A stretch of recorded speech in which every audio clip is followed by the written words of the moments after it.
this plan, this is the only, this is the new house. All right, call this emergency meeting of the Brookhaven City Council to order. Susan, if you call the roll. Yes, Mayor J. Max Davis. Here. Councilmember Rebecca Chase Williams. Present. Councilmember Jim Iyer, District 2. Here. Councilmember Bates Madison, 3. Here. And Councilmember Joe Gebbia, 4. On the way. Goes on his way and way up front. Okay. All right, agenda 3. The agenda item is resolution 2013-12-04, moratorium on any action by community development and zoning board of appeals regarding granting variances of the city's ordinance on stream buffers. To provide clarity to the intent of the stream buffer moratorium that was passed by mayor and council on December 17, 2013. All right, so we are here to clarify the intent of the moratorium. The first thing we need to address is that the moratorium should not apply to permits that are currently in process. Correct. Because of the vested property rights of those who have already been in process. Correct. Anything that has been filed prior to the enactment of the moratorium, whether it's an application that's been submitted and not yet reviewed, or one that is before the ZBA this evening. Okay. So how far out do people apply? Is it 1 month or 2? They apply 1 month ahead. So they really, apply the to- ones that are up on the agenda for tonight would be heard and would go through. But what about for next month? Are those held up by the moratorium? No, because they would be in process scheduled for the following. So if any The of those deadline people date was apply, December. I don't know if there's any, this would be for the January meeting only. So I don't know if anybody applied in the December deadline for January hearing, but if they did, that would be all of them. So it would be tonight's meeting And January, the January's. third Wednesday. So, is this a determination from our legal counsel? Yeah, This Tom's is on the one- speakerphone So- right now. Tom and I talked about this at length today, and what we did was discuss what was available to you all as far as going back and reviewing the intent of the moratorium. And it's in 2 parts, because it was community development could not act on anything nor could the ZBA. So that creates a problem, because the outside 25 feet, you've got 25 feet immediate and abutting the creek.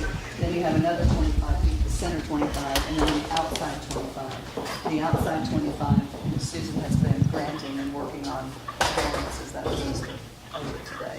So we don't want to affect that. But so we were talking about, okay, what do we do? Because she could do it administratively, should that be done and allow her to handle that and still hold the moratorium back? But the problem with that is, for her to go back, she still has to post the property. These properties are already posted for ZBA. So she'd have to stop that, repost for her consideration to let the public know, and then notify them by mail. So we're not helping the situation out with those applicants that are there tonight. So there's a public hearing scheduled. We expect people to attend. The applicants have been re-notified to come to the public hearing tonight, so we're But asking. residents were not notified now. Right, So there's no so they're problem coming. with Right, so they're definitely And people who coming. had the administrative variance were told this didn't apply to them. Were they somehow told that it did? Yes, because they understand, That and I was think mine. and I think that was the misunderstanding from last night's action, Okay. was what does this, who does this really encompass? Okay. And anybody with an administrative? Can you hear me? Yes. Yeah. Okay, let me give you the version is, even though we enact the moratorium, then those that have applied prior to the time of the moratorium still have a vested right to ordinance that's available today. In other words, you can't retroactively do something to them that they otherwise would have been entitled to under the ordinance. The issue that we were faced with is that there were not any administrative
tonight, then, so then Well- you can hear an appeal? Well, she's been instructed to sound that into the record. I mean, in effect, that's what she's done by sending it to the ZBA. She just has not formally said it's denied. Okay. So in her review, she has denied it, but without announcing that. She just moved it on. So she has denied it, but didn't say it out loud. I think that's a procedural I mean, step. otherwise, if there's a variance that should have been approved administratively that she did not because she denied it, and if she said, oh, I should have approved it administratively, then they would have to go through all the reposting and everything else. Right. Okay. It would take additional time. Exactly, and that would take longer and would still hold up the applicant, so. So is the ZBA being made aware of Yes, this? Okay. all right, absolutely. So it's not going to be cold like No, it's they know what's going on, and Okay. Susan's standing by pending what your action is here. Okay. So that she can finally inform the ZBA on how they handle the cases All right, let's go tonight. ahead and, But we still have the issue of not having authority to grant a variance for the 25 feet, the inner 25 feet. How do we get around that? we're not granting any authority, we're just looking. Well, but all at of tonight's variances are applying for a variance for the inner 25 feet, which, You have one case, if you go through the ordinance and you look at the first case, which involves a house, it'll be a tear down, but it will be rebuilt on the same footprint. and, Then and, in the ordinance, that can be administratively approved, even if it I won't say violate, goes beyond the 25 feet. that's correct, but we have others where it's a new house, totally new house, no footprint, encroaching into the 25 feet. That's right, and that's where, and Jim, I spoke to Jed Beardsley about this, and I said, in those situations, you have to make a determination that the lot is unbuildable, otherwise you have to deny it. And I said, in the other situation where it's a vacant lot, there is no authority to go beyond the 25 feet. So I reviewed those with him, and so actually the other two, which you looked at, and the ones we talked about, saying doing a smaller house or moving it, whatever, then that is a determination, so it's subjective, that they can either agree with or not agree with. Okay. I'd like to hear Jim's comments on what you're being most Well, experienced on this land use. I'm quoting from the code, no stream buffer variance shall be granted by the director within the 25 feet of the county buffer nearest the stream. So, and first of all, let me back up. It's my understanding, and Tom, correct me if I'm wrong, that the way the code is written, the director is the only one that has power to grant a stream buffer variance. Is that correct? That's correct. And if she grants it, then it's fine. If she denies it, then it's appealable to ZBA. That's correct. So everything, all these decisions lie with the director. So here it says no stream buffer shall be granted within the 25 feet nearest the stream. That's a general requirement out of the code. So we have a number, now there are exceptions for what you mentioned, which I agree with.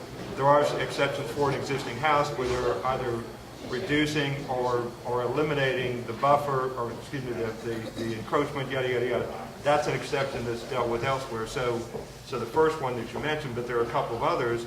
For instance, Park Ridge, where they're taking 3 lots, combining and putting 2 houses on, where there's not an existing house.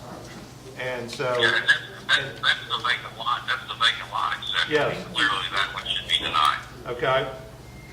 And there's another one where they're taking an existing house, tearing it down, building well beyond the existing footprint, and encroaching into the inner 25 feet.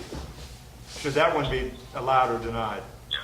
See, but in those situations, Jim, and this is where, and I discussed this with Jed, I said, with the first case, we have a before and after survey. Yes. With the other two, where the houses are torn down, we don't have that, so we don't know what it was before. And it may very well be that, they need to defer to get that information before they can make a decision. Let me ask you this, let's just ask this. and so, but you have that denial, and if she denies it, then, you know, they can certainly defer it if they Tom? want to. Tom, so Yeah. what we need is a motion amending the moratorium so that it applies only to new permits, not ones in process, correct? Right. And what was the other That's right. language That's right. about the amendment, what was it? Oh, for the community development, that it does not include her, so she can continue to do what was within her realm. Okay, all So right. that she needs to be removed. But procedurally though, Tom, wouldn't they have to rescind the Moratorium. rescind their motion and their approval and then enter into a new motion? Well, either, you know, extend the moratorium until denied, but also provide that the moratorium does not apply to those that have already made application as of the date of the moratorium. But we also need to amend that motion to remove community development as being prohibited, because otherwise the outer 25 feet she would be restricted from handling. So that needs to be done. That's why I'm saying, I'm wondering if it's better just to rescind the motion and restate and enter a new motion. Or do we leave, I'm not opposed to leaving, to just rescinding the motion for existing applications, going ahead and having the moratorium for all new applications, because we've talked about having Including our the outer study. 25? Yes, Okay. so that we have, because we're gonna have our study session, yada, yada, yada, so let's, Yeah. you know, and we may need to revise this to clarify it, so we remove existing applications, we keep in new applications as of the date of the. Can we state it as we've had, like with the overlay, when we did the moratorium there, that any existing application that is in the process is exempt from the moratorium, but anything new being filed hereafter, December 18th. right, can we say midnight? Okay, that is, Any existing application is exempt from the moratorium. right, That are of record as of the date of the moratorium. And any new applications in the moratorium. shall apply. Yeah, applies to any new applications submitted after the date of the moratorium through the second meeting of January. Right. I just want to make sure that, If, no later than or before. So Yeah. if we get information for your first meeting in January that you're satisfied with, then you have the prerogative to lift it. I just want to make sure I understand the origin of this amendment to the motion. It's because the motion we made was basically illegal? No, it's not illegal. What it did, what that motion did was, it was for the purpose of the zoning board of appeals not being able to hear something that they could not hear. But by virtue of the fact that she's going to deny that into the record before the hearing starts, then it is right for them to hear it. That was, you know, if everything that was happening last night, that was the concern, is that you didn't want to have them grant a variance where there had not been a denial. You want to do the motion, you want to write it down? While we're writing out the motion, I would like to hear some public comment, if you want to give some public comment. So are we leaving this existing motion and just adding? We're rescinding that motion. Rescinding, yeah, And we're making a new motion to motion. rescind and then enter a new motion. Because I mean, I wrote down that any existing application is exempt, but we need, so are we gonna, We're gonna make a new motion with the moratorium that exempts, that has that language in it. So there's gonna be a new moratorium, but it's gonna have language saying, any existing resolve application. the existing one says on any action by the community We're gonna development take- director we're gonna take- and the We're gonna ZBA. take that one out, So take that out. community development director. But we don't want to lose the new stuff that the CD director doesn't review either, because that's what Jim was saying. Nothing- Yeah, right, this is I only think to it's all new applications. Right, We all we new, stop no all matter new who's reviewing. applications today, No matter who's So reviewing. no it's- matter who's it's- reviewing it. It's just a whole new one. It's a whole Yeah. thing, Simply so has- I wouldn't so try to that- edit Yeah. this. I would just- Forget that, this Right. is just, Yeah, All right. that's plain, rescind the first, All right. restate the. Let's hear a little public comment. Yeah, hi, I'm Tom Bartolozzi. I'm also an applicant for one of these pending applications. Thank you for letting me be heard today. You know, I wish I would have been heard yesterday. I got a call today about 11 o'clock from the planning department that says that this emergency moratorium was passed. without any notice or any advisement. I looked at the agenda last week and didn't see it on there. I questioned the validity of the moratorium at all because potentially it could be a change to the zoning ordinance without proper advertisement and movement. I know we've heard about the vested property rights, and it seems like we're going to try to address it at least for the existing, which I agree, because that's a vested property right that you can't take away once you have a pending application. The one thing I've heard, I understand procedurally she's going to deny it. I have an application that staff has approved. I want to make sure that I'm not further jeopardized by going to a hearing and then at some point I'm denied and move forward of it. So I just want to put that on the record. To answer your first question, as far as the authority, the stream buffer is chapter 14, which doesn't fall under the zoning code. Zoning code regulations. It's outside of only chapter 27, which deals with zoning. The notice and period applies that you're talking. And I'm not saying that that's. Yeah, but you're still going in front of the zoning board of adjustment. So obviously there's some argument. I'm just saying I'm not going to argue the merits of it. I'm just saying that's potentially a matter of, because you're going in front of the zoning board and you're making a decision that affects zoning. I mean, I understand that it's out of the 27 and it's in the 34, but. Yeah, go ahead.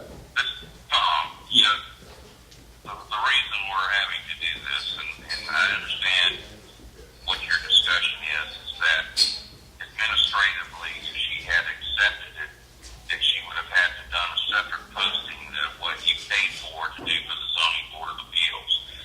So by virtue of what we're doing here, where she'll stand up and deny, and she's talking about this in the work session, and I've talked to Jed Beardsley about this as far as particularly your case. That should have been approved administratively. But if we just approved it administratively, if we wanted to do that today, then we'd have to go through the reposting again. So Right. this is the way by which we can take care of it tonight. Right, but can I make this comment, just so that, Yeah. to follow up with your, because the concern is to enter a comment into the record of recommending denial and then to have a planning analysis that recommends approval. What happened, the mechanics of what happened by sending it to the ZBA, in effect, the staff did deny it. That's why it was sent to the ZBA. And it was in anticipation that if it's denied, it automatically goes to the ZBA. So what didn't happen was, she said, you are denied and I'm sending it. She just went ahead and streamlined it and sent you. So she's just going through the mechanics of clearing up and clarifying why these cases are coming before the ZBA, which is under her authority that she could approve, but she decided not to do that and sent it to the ZBA. So I think for your comment, this is just semantics, and because you've got a plan analysis. Listen, at the end of the day, like I said, if I don't get jeopardized, I'm going to be moving forward. And like I said, I supported City of Brookhaven. I moved forward of it. I thought this was the moratorium and the way it was handled was a little ill-advised. I appreciate everyone coming there and clarifying it because it helps our existing application. And we want to move forward and kind of on it. And I do appreciate the time on it. Yeah, is there anything else? Before you want anything else? No, that's where I'm at right now. But I appreciate it. Thank you. All right. Tom, you have something? No, I don't have anything else. Okay. Go ahead and vote on the motion, or vote on the resolution. All right. Let's go ahead and do it. Mr. Vaughn? Council approves the implementation of the moratorium and any new request for variances within the 75-foot street buffer zone. The existing application is just a moratorium. Moratorium goes into effect Monday, December 18th Midnight. at midnight. Goes into effect midnight, December 8th. There it is, midnight, December 18th, and it's to end on or before midnight, January 23rd. That's the Right. fourth street. Okay, so we got a first, there needs to be a motion Rescind to that. rescind this motion that was done last night. Is there a motion? I'll move that we rescind resolution 2013-12-04. Is there a second? I second. Any discussion? All in favor of adopting the rescission of resolution 2013-12-04, signify so by saying aye. Aye. Aye. All right, all opposed? All right, the resolution is rescinded. All right, so is there a new motion on the floor? Do we need a motion number, Tom? Just have to 5. Okay, so repeat the number. 2013-12-05. Yeah, is there something we need to put in here about Susan? That, it's, this one, no, because this is, you're saying it's all new applications. Okay, cool. Within So, 75 feet. I'll read the ones that you guys, council, I'd like to make a motion number 201. I'll make a motion 2013-12-05. Council approves implementation of a moratorium on any new requests for variances within the 75-foot stream buffer zone. Any existing application is exempt from this moratorium. The moratorium goes into effect midnight December 18 and is to end on or before midnight January 23.